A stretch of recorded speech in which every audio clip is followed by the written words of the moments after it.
दोस्तों आज हम एक्सप्लेन करने वाले हैं हाल ही में आई मूवी रॉकी और रानी की प्रेम कहानी, जिसमें रणवीर सिंह और आलिया भट्ट लीड रोल में हैं। और ये मूवी लोगों को काफी ज्यादा पसंद भी आ रही है, इसलिए बिना समय गवाए एक्सप्लेनेशन शुरू करते हैं। दोस्तों मूवी की शुरुआत में रॉकी के बारे में बताते हैं, जो कि एकदम गबरू जवान लड़का है जिसने जिम जाकर काफी डोले शोले भी बनाए हैं। रॉकी मिठाई के सबसे बड़े ब्रांड धनलक्ष्मी मिठाई वाले का इकलौता वारिस है।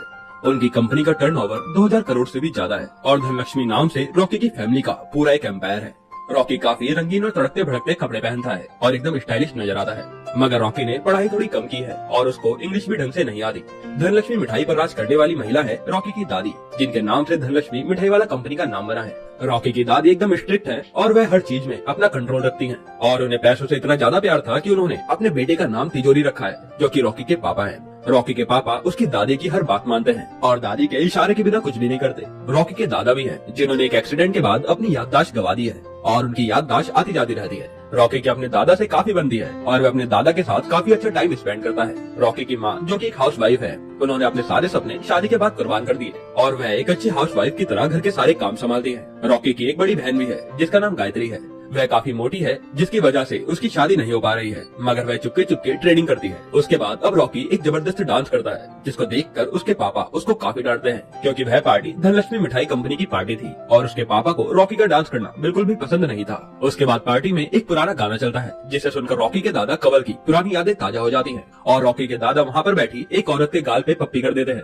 और उसे जामनी कहकर बुलाते हैं। ये देखकर रॉकी की दादी धनलक्ष्मी को काफी जलन होती है। अगले सीन में रॉकी के दादा बेड पर पड़े होते हैं, क्योंकि बुढ़ापे के कारण उनकी तबीयत खराब रहती है और उनकी याददाश्त भी आती जाती रहती है। मगर इस बार रॉकी के दादा जामनी का नाम बिल्कुल नहीं भूल रहे थे, जिसे देखकर रॉकी को दादा की लव स्टोरी है ऐसा शक होता है और वह जामनी के बारे में सर्च करता है। जिसके बाद रॉकी को जामनी के नाम से एक एड्रेस मिलता है। रॉकी अपने दोस्त विकी के साथ उस एड्रेस पर चला जाता है। तब हमें मूवी में रानी को दिखाते हैं, जो कि एक बहुत बड़ी रिपोर्टर है और वह किसी की भी बोलती चुटकियों में बंद कर देती है। रॉकी रानी के पास जाकर काफी बातें करता है और एक पिकअप लाइन मारकर रानी को हंसा देता है। फिर रॉकी रानी से बोलता है कि उसकी दादी जिंदा है या भगवान के पास चली गई। रानी बोलती है कि वह जिंदा है। तब रॉकी रानी को अपने दादा के बारे में बताता है कि उनकी याददाश्त आती जाती रहती है। बड़े दिनों बाद उन्होंने अपनी जबान से किसी जामनी का नाम लिया है, जो कि रानी की दादी है। अगर वह उनसे मिल पाए तो उसके दादा के लिए काफी अच्छा होगा और रानी को अपना गोल्डन कार्ड देकर वहाँ से चला जाता है। अब रानी अपने घर जाती है। तब हमें दिखाते हैं कि रानी के साथ उसकी दादी जामनी और उसके माता पिता रहते हैं। रानी की माँ इंग्लिश प्रोफेसर है और उसके पापा एक प्रोफेशनल कथक डांसर है।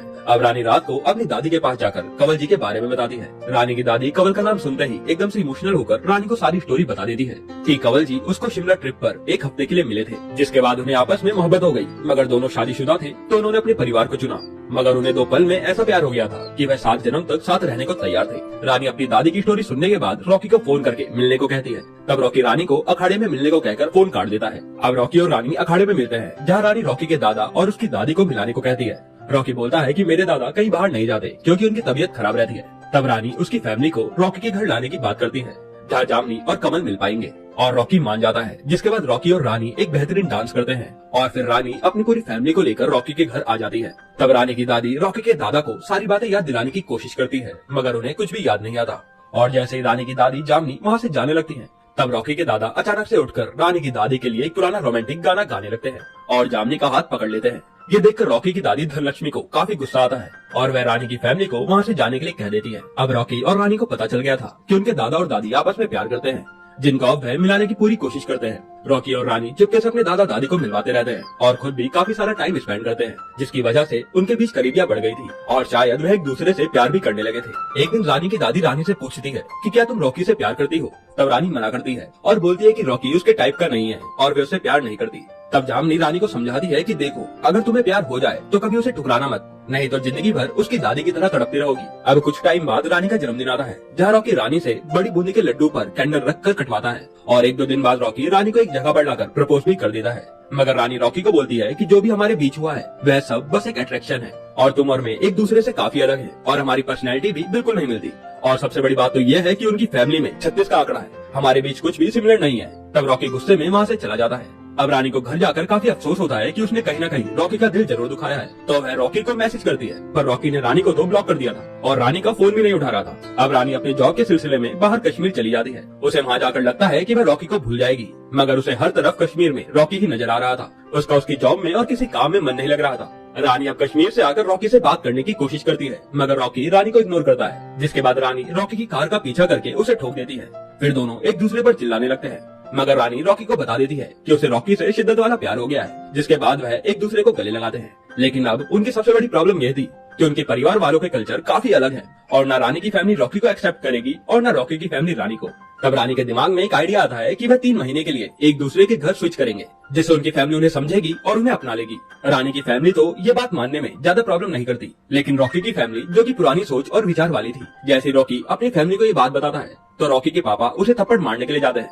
मगर रॉकी की दादी धनलक्ष्मी रॉकी के पापा को रोक देती है और वह रॉकी की बात भी मान लेती है। मगर धनलक्ष्मी की एक शर्त थी कि 3 महीने बाद रानी अगर उन्हें पसंद नहीं आई तो रॉकी उनका फैसला मान लेगा और जो दादी कहेगी वही करेगा। अब दादी रॉकी के पापा को अकेले में बताती है कि उसने रॉकी की आंखों में प्यार देखा है, जिसके लिए रॉकी कुछ भी कर सकता है। और दादी बोलती है कि रॉकी उनका इकलौता वारिस है, जिसे वह खोना नहीं चाहती। अब रॉकी और रानी आपस में एक दूसरे के घर स्विच करते हैं। रॉकी रानी के परिवार वालों के घर जाते ही उन्हें झप्पी देता है, पर उन्हें बहुत अजीब लगता है क्योंकि उनका कल्चर ऐसा नहीं था। रॉकी को अब रानी के घर पर कई मुश्किलों का सामना करना पड़ता है क्योंकि रॉकी के घर में वह अपना काम खुद नहीं करता था और रॉकी को तो गैस का चूल्हा भी जलाना नहीं आता था। साथ ही रानी की फैमिली वाले काफी हाई क्लास की अंग्रेजी में बात करते थे और रॉकी को अंग्रेजी बिल्कुल भी समझ नहीं आती थी। जब भी रानी की फैमिली वाले कुछ बोलते तो रॉकी कुछ और समझ लेता।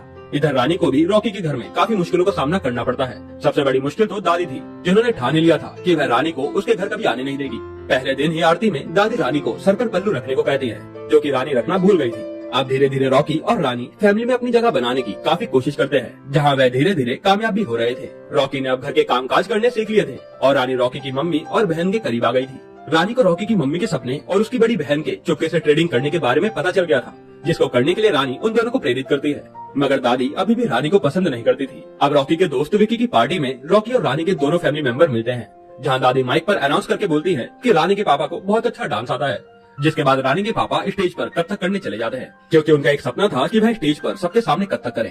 जैसे ही रानी के पापा कथक करते हैं, वहाँ पर बैठे सारे लोग रानी के पापा को देखकर जोर जोर से हंसने लगते हैं क्योंकि एक आदमी कथक करते हुए काफी अजीब लग रहा था। इसे देखकर रानी के पापा को काफी शर्म फील होती है और रानी की फैमिली वहाँ से घर चली जाती है। रॉकी रानी की फैमिली के पीछे जाता है और उनकी फैमिली की तरफ से माफी मांगता है। तब रॉकी को रानी के पापा की स्टोरी पता चलती है कि उन्हें बचपन से कथक के लिए किसी ने सपोर्ट नहीं किया, यहाँ तक कि उसके पापा ने भी उन्हें कथक करने से मना कर दिया था। इसके बाद रॉकी रानी की फैमिली को एक इमोशनल स्पीच देता है, जिसके बाद रानी की फैमिली उससे इम्प्रेस हो जाती है और वह रॉकी को अपना लेती है। अब रॉकी रानी की फैमिली के साथ खुशी खुशी रहने लगा था और इधर रानी को दादी की वजह से काफी दिक्कत आ रही थी, जो कि उसे बिल्कुल भी पसंद नहीं करती थी। अब रॉकी के घर में रानी की फैमिली की तरफ से दुर्गा पूजा का इनविटेशन आता है और रॉकी के परिवार वाले दुर्गा पूजा में आते हैं, जहाँ रानी के पापा ने कथक की एक परफॉर्मेंस तैयार की थी। मगर इस बार रॉकी भी रानी के पापा के साथ कथक की एक जबरदस्त परफॉर्मेंस देता है, जिसे देखकर रॉकी की दादी धनलक्ष्मी और रॉकी के पापा तिजोरी को काफी बुरा लगता है और वह गुस्से में आधी पूजा छोड़कर वहाँ से जाने लगते हैं। रॉकी उनके पीछे जाता है, जहाँ रॉकी की अपने पापा के साथ काफी तगड़ा झगड़ा होता है। रॉकी के पापा रानी की फैमिली के बारे में काफी बुरा भला भी कहते हैं, जिससे रानी वहाँ आकर सुन लेती है और रानी गुस्से में उन्हें सुनाने लगती है। जिसके बाद रानी से रॉकी के पापा को धक्का लग जाता है, जिसे देखकर रॉनी गुस्से में पागल हो जाता है और वह भी रानी को सुनाने लगता है और दोनों ही आपस में गुस्से में अपना रिश्ता खत्म कर अपने अपने घर चले जाते हैं। अब दोनों की फैमिली घर पहुँचती है, जहाँ रानी की फैमिली रॉकी को अपना चुकी थी। मगर रानी को लग रहा था कि रॉकी उसके लिए ठीक नहीं है, पर रानी की फैमिली रॉकी को उसके लिए परफेक्ट है ऐसा बोलती है। इधर रॉकी की फैमिली में सब कुछ उल्टा था, जहाँ सब लोग रॉकी पर काफी गुस्सा कर रहे थे। तब हमें पता चलता है कि रॉकी की माँ ने सिंगिंग के लिए ऑडिशन दिया था, जो कि टीवी पर आ रहा है। इसे सुनकर रॉकी की पापा तिजोरी अपनी वाइफ के ऊपर हाथ उठाने लगते हैं, मगर रॉकी अपने पापा का हाथ पकड़ लेता है और बोलता है कि जब रानी ने आप पर हाथ लगाया तो उसने उससे रिश्ता तोड़ दिया, मगर अब आपने उसकी माँ पर हाथ उठाने की कोशिश की है, जो कि उसके लिए भगवान है। मतलब मुझे भी आपने रिश्ता तोड़ देना चाहिए। तब एकदम से रॉकी के दादा उठते हैं और बोलते हैं कि रिश्ता मत तोड़ना, जिसके बाद उनको हार्ट अटैक आता है और वह भगवान के पास चले जाते हैं। अब रॉकी का काफी बुरा हाल हो गया था और वह पूरा दिन उदास रहने लगा था। और इधर रॉकी के पापा तिजोरी की आंखें खुल गई थी। जब रॉकी के दादा का अंतिम संस्कार हो रहा था तो रॉकी के पापा ने जामनी को भी आने दिया। अब रॉकी के पापा तिजोरी घर आकर अपनी पत्नी से माफी मांगते हैं और अपनी माँ धनलक्ष्मी से आर्ग्यूमेंट भी कर लेते हैं, क्योंकि उन्हें सही और गलत का पता चल गया था। अब कुछ टाइम बाद रॉकी के परिवार वाले रानी के घर रिश्ते के लिए आते हैं, जहाँ रॉकी के परिवार वाले रानी को घर के बाहर जाने के लिए कहते हैं, जहाँ पर रॉकी बाहर बारात लेकर खड़ा होता है और रानी भागकर रॉकी को गले लगा लेती है और दोनों आपस में हमेशा साथ रहने का वादा करते हैं। अब दादी भी अपना अहंकार भूलकर रानी को एक लेटर लिखती है, जिसमें वह माफी मांगती है और इसके बाद रॉकी और रानी की बड़ी धूमधाम से शादी हो जाती है और ये मूवी यहीं पर एंड होती है। दोस्तों, आपको ये मूवी कैसी लगी कमेंट में जरूर बताइएगा। हालांकि मैं बताऊं तो मुझे मूवी में ऐसा लग रहा था कि जैसे बात बात पर जबरदस्ती का ज्ञान दिया जा रहा है। बाकी ओवरऑल मूवी तो काफी अच्छी थी।